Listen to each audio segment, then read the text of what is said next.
Olá pessoal, tudo bem? Bem-vindos aqui ao nosso canal para mais um vídeo. Vídeo que vai ser recorrente ao debate que eu tive lá na Musical FM com o reverendo Tiago. Vocês se lembram? Quem assistiu, quem não assistiu, assista, eu vou deixar no fim deste vídeo. Que no meio do debate, o reverendo, para dizer que todas as coisas estão determinadas, ou seja, todos os teus atos, tudo aquilo que você faz, tudo aquilo que você vai decidir é pré-estabelecido e pré-ordenado e decretado por Deus, ou seja, a vida é realmente uma novela onde você de fato não tem livre-arbítrio. Porque na novela, aquela atitude do personagem foi determinada pelo autor da novela. É isso que o reverendo, pelo menos eu entendi, queria dizer. E isso não está na Bíblia. Não encontra-se tais textos na Bíblia. Então ele quis falar que tudo está pré-ordenado. E aí ele, para dizer que a vida realmente é uma novela, quando eu faço essa citação, ele cita para mim o Salmo 139, que diz assim, o versículo 16, os teus olhos me viram substância ainda informe, e no teu livro foram escritos todos os meus dias. Cada um deles escrito e determinado, quando nenhum deles havia ainda. Então esse texto para ele vai fazer a citação, é para explicitar que realmente a nossa vida é uma novela determinada em cada ato, em cada atitude por Deus. Gente, eu quero que você preste atenção, porque no meu vídeo eu cito João Calvino para ele. E eu falo que Calvino está falando aqui nesse texto que estes dias que estão estabelecidos e determinados é os dias gestacionais, é o feto sendo gerado no útero da mãe. Deus está falando do cuidado que ele tem com a gente. E não que todas as minhas atitudes estão pré-programadas por um ato robótico que o ser humano vai ter porque Deus assim o fez. Não é nada disso. E aí eu cito Calvino e os calvinistas que me acusam de não ler Armínio, porque eu não cataloguei as 3 obras de Armínio, eu as tenho desde 2015, já li e cataloguei o número 1, estou no número 2, então porque eu não as cataloguei, eu não sei Armínio. Essa é a conjectura cerebral deles. Sendo que eu já as consultei e as consulto desde então. Desde 2015 eu tenho esses documentos comigo. Desde quando foi lançado. Mas aí quando eu citei o Calvino, que eles não leem nem Calvino, nem Armínio, nem Calvino. O que acontece? Vieram me dizer que era mentira. Não, Calvino não falou isso não. Isso é mentira sua.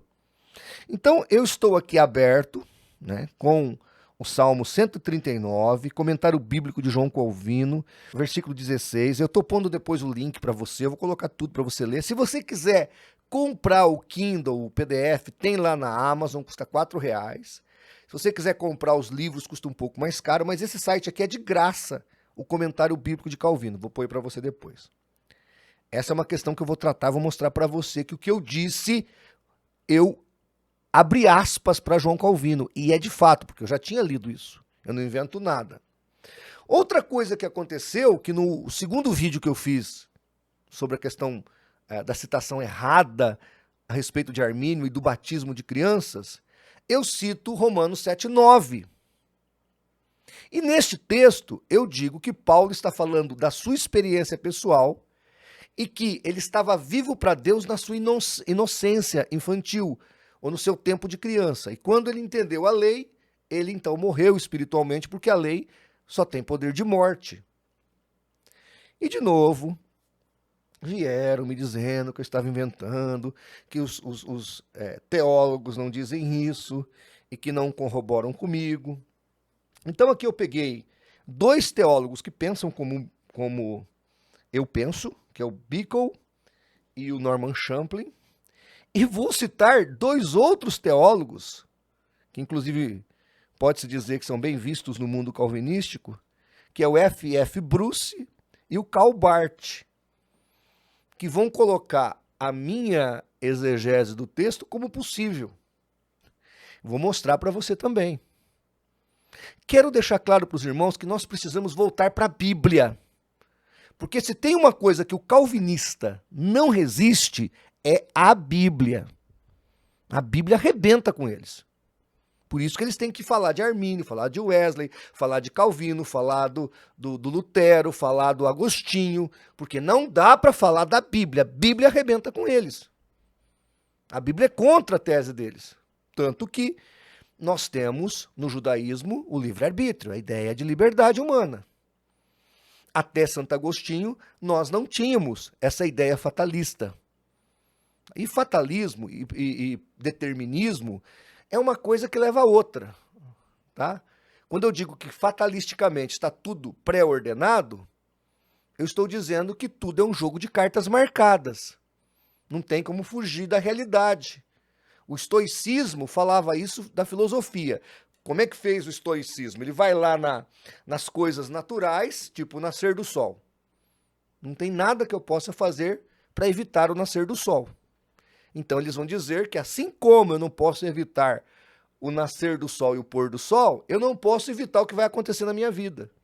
Ou as minhas decisões, elas vão, eu posso ir daqui ou dali, mas eu vou chegar lá onde eu tenho que chegar, porque eu não posso mudar o meu destino. Isso é fatalismo. Aí se você quiser estudar, dá um Google aqui na internet, você vai achar o Complexo de Édipo. Tem um professor de filosofia explicando o Complexo de Édipo, a história do Complexo de Édipo. Porque o pai recebe uma profecia, um vaticínio, que o filho dele, esse menino que ia nascer, ia matá-lo e ia casar com a própria mãe. Olha que coisa absurda. E aí então o rei pega o menino assim que nasce, dá para o seu assessor levá-lo para o mato e executá-lo. O rapaz que pega o menino para levar para o mato e matá-lo não tem coragem, deixa lá no meio do mato. Quem vai achar é alguém ligado ao rei, inimigo daquele rei. E aí aquele menino é criado como filho do rei inimigo, do rei que queria matar o próprio filho. Esse menino cresce, acaba matando realmente o pai e casando-se com a mãe. Ou seja, qual é a ideia do Complexo de Édipo, lá da história de Édipo, né? Não é o Complexo de Édipo. Complexo de Édipo é um livro que eu estudei sobre essa história. É outra questão. Mas o que é essa história de Édipo? É fatalismo. Ou seja, o pai do Édipo tentou evitar o destino. E ao tentar evitar o destino aconteceu. Isso é fatalismo, na filosofia greco-romana. Então, gente, eu quero que vocês abram os seus olhos. Voltem-se para a Bíblia. Aguenta aí, que já eu volto para ler tudo isso e mostrar para você. Deixa eu dar rapidamente aqui os meus recados. Neste dia 30, às 22 horas, aqui no canal do CACP, nós vamos sortear 10 presentes ou 10 brindes apologéticos para você que é nosso parceiro e inscrito na plataforma do Apoia-se. Vai lá, se inscreva na plataforma, faça o seu cadastro, já deixe o seu endereço e no dia 30 você participará aqui do sorteio. É um jeito de nós retribuirmos a sua colaboração e a sua parceria. Outra informação importante é o app do CACP para todas as plataformas de celulares. E se ainda não se inscreveu, se inscreva, curta, compartilhe e divulgue o nosso vídeo. Bem, gente, vamos lá. Tá aí na tela do teu vídeo o blog que tem, aliás, não, o site que tem o Salmo 139, verso 16, comentário bíblico de João Calvino. Tá aí. E aí, você tem aí o versículo 16, porque, tô pondo aí os textos bíblicos. Do 14 ao 16 diz assim: graças te dou, visto que por modo assombrosamente maravilhoso me formaste. As tuas obras são admiráveis, e a minha alma o sabe muito bem. Os meus ossos não te foram encobertos, quando no oculto fui formado e entretecido, como nas profundezas da terra. Os teus olhos me viram em substância ainda informe. E no teu livro, e aqui é o texto que o reverendo usou, e no teu livro foram escritos todos os meus dias, cada um deles escrito e determinado, quando nenhum deles ainda havia. Ele usou esse texto para contra-argumentar o fato de eu dizer que no calvinismo fatalista a vida é uma novela. Gente, agora, o que é que está escrito no livro de Deus aqui? O que é que está pré-estabelecido? Aí eu usei Calvino para ele. Eu disse que é o processo gestacional. Então, existem coisas determinadas na vida? Existem. Por exemplo, o nascer do sol, que eu acabei de falar. As estações do ano. Lua nova, lua cheia. Isso tudo existe.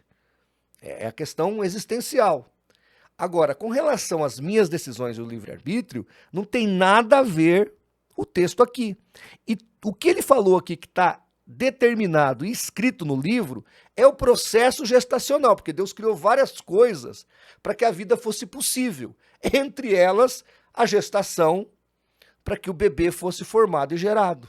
É isso que o texto bíblico está dizendo. Ponto. Mas o texto bíblico e a minha opinião do texto bíblico para o calvinista é heresia, não tem jeito, ele já bloqueou a mente dele. Tudo que foge ao calvinismo não é verdade.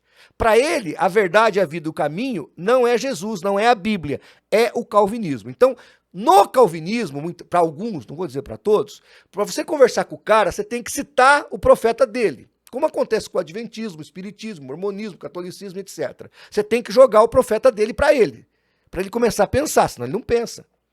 Ele é escravo do sistema. Para ele pensar, você tem que usar o profeta dele. Então vamos usar Calvino. E eu citei o Calvino para o reverendo. Olha aí, Calvino dizendo: teus olhos contemplaram a minha falta de forma. O embrião, veja, ele está dizendo que o texto está falando do embrião. O embrião, quando concebido pela primeira vez no ventre, não tem forma. E Davi fala que Deus o conheceu quando ele ainda era uma massa desinforme. O argumento é do maior para o menor. Se ele era conhecido por Deus antes de ter crescido em certa forma definida, muito menos poderia agora evitar a sua observação. Ele acrescenta que todas as coisas foram escritas em seu livro, isto é, todo o método da sua formação era bem conhecido por Deus. Veja, Calvino está dizendo, eu vou repetir, porque isso aqui é importante, que todo o método de formação do feto era conhecido de Deus. É o que ele está falando aqui, o método de sua formação, ou seja, a gestação do feto. Deus está mostrando para o Davi que ele cuida até mesmo do nascimento de uma criança, não vai cuidar dele? Então, para Calvino, como para muitos autores, o cuidado que Deus tem com aquele feto, para que ele nascesse, é o mesmo cuidado que ele tem conosco, na nossa vida diária. Ele cuida de nós. É isso que o texto está falando. O texto está se referindo ao processo gestacional e ponto. Pode haver outras interpretações? Claro que pode, não estou fechando as interpretações. Mas eu estou dizendo que até Calvino vai dizer isso. Ele não vai usar esse texto para falar de, e ele cria nisso, né? Que todos os atos do homem estão pré-estabelecidos, porque ali não está falando do que vai acontecer depois do nascimento dele, mas está falando do processo antes dele nascer. E só. Então, gente, está aqui o texto, está aí o site, você pode ir lá, dar uma lida, uma estudada no assunto, e você vai ver que o que eu estou dizendo é factual. Não estou inventando absolutamente nada, tá certo? Calvino disse que era um embrião? Disse. Tá aí o texto na tela para você ler e tirar suas conclusões. Explicado isso, né? Não existe fatalismo às nossas decisões na Bíblia. Vamos agora para Romanos 7,9. Romanos 7,9 diz o seguinte: outrora sem lei eu vivia, mas sobrevindo o preceito, reviveu o pecado e eu morri, disse Paulo. Eu morri. Então aqui eu uso esse texto para dizer que todas as crianças, na idade da inocência, se caso morrerem, estão salvas. Deus não imputa o pecado. Ela está sob o pecado, mas não é imputado a ela o pecado. E aí os calvinistas já vieram babando para cima de mim. Não, tirou o texto do contexto. É difícil, viu, irmãos? É difícil. Vamos lá. Bickle. O Bickle, Comentário Bíblico, volume 8, página 106, ele fala assim, no versículo 8 e 9, de Romanos 7, Paulo parece estar descrevendo uma infância feliz, porquanto sem a lei estava morto, inerte, sem vida, o pecado. E eu, em algum tempo, vivia sem lei. Então ele está falando que essa criança vai crescendo, vai se tornando consciente, até que ele vira um pecador. E o pecado é imputado a ele. Então o próprio Bickle está corroborando com a mesma tese que eu. O Norman Champlin, deixa eu pôr aqui do lado. O Norman Champlin, no seu livro Comentário Exegético, e versículo por versículo do Novo Testamento, ele diz o seguinte, ele vai falar dessa possibilidade que eu acredito. Ele fala assim, outros estudiosos preferem atribuir essa descrição ao estado anterior à regeneração, à infância de Paulo, antes dele ter podido perceber as verdadeiras exigências da lei. E então, tendo chegado a perceber a severidade da lei, morreu, no sentido que veio a perceber que estava espiritualmente morto. Então, veja que Champlin comenta a possibilidade dessa realidade. F.F. Bruce, no comentário de Romanos, é uma série muito respeitada, na página 121, ele fala aqui, outrora sem a lei eu vivia. Ele comenta, Adão não tinha consciência de nenhuma inclinação pecaminosa, enquanto em sua obediência não foi submetido à prova pelo mandamento, não comerás. Mas Paulo compreende muito melhor a essência da narrativa da queda à luz da sua experiência pessoal. Reviveu o pecado. Melhor, o pecado surgiu para a minha vida. Então, o que F.F. Bruce está dizendo é que Paulo está falando da sua experiência pessoal. Por isso ele entendia melhor do que qualquer outra pessoa, porque ele tinha recebido essa revelação do que aconteceu com o ser humano. Karl Barth, que escreve várias páginas sobre isso aqui. Está aqui, ó. Romanos, Carta aos Romanos, Karl Barth. É um livro de quase